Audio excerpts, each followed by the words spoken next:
คำพูดมุ่นมันอ้าวมาที่พ่อใหญ่บัดนี้นะลูกว่าดีพอแขนคำพูดเด้อเอานี่ไปแจกไปทั้งพ่อแม่นี่นะเอาไห้เลยพ่อใหญ่ยุ่นนี่เป็นผู้เอาไห้เอาตัวแรกก็ผูกแขนเอาไห้เลยเอาแต่พูดจะได้ยากเอาแจกพี่น้องเอาแต่ก็ได้สุขคนเมื่อพักกลุ่มสูงเย็นเกิดโศกเกิดลาภขอบคุณพี่น้องทำมาดีนะเห็นสุขคนทำพูดพูดมันเกิดโศกเกิดลาภเด้อเจเด้อขัดดำมาดีนะโต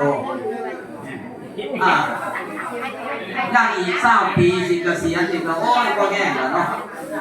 ใช่วัดพอใช่วัดพอใช่วัดกับพ่อใหญ่บรรเลิศพ่อใหญ่เด่นพ่อใหญ่กิ่งพ่อใหญ่ว่าดีประธานนรงค์เพิ่นก็มาคนนี้นะมาผู้รักผู้ใหญ่ในบ้านในเมืองมีแม่ติ๋มเพิ่นก็มาคนนี้นะเกษียณไปสิพ่อฮอด30 ปีแล้วผู้สาวสำนองอยู่ล่างๆของเราไปงามหน้าตาผ่องใสผมก็หันหมอกข้อเสียงอยู่เนาะครับนั่นดีหลายแสดงว่าท่านเฒ่าท่านแก่พูดมุ่นมันสถิตเสถียรสถานพ่อประยุทธ์แสนสีดีใจคนนี้นะประยุทธ์แสนสีดีใจ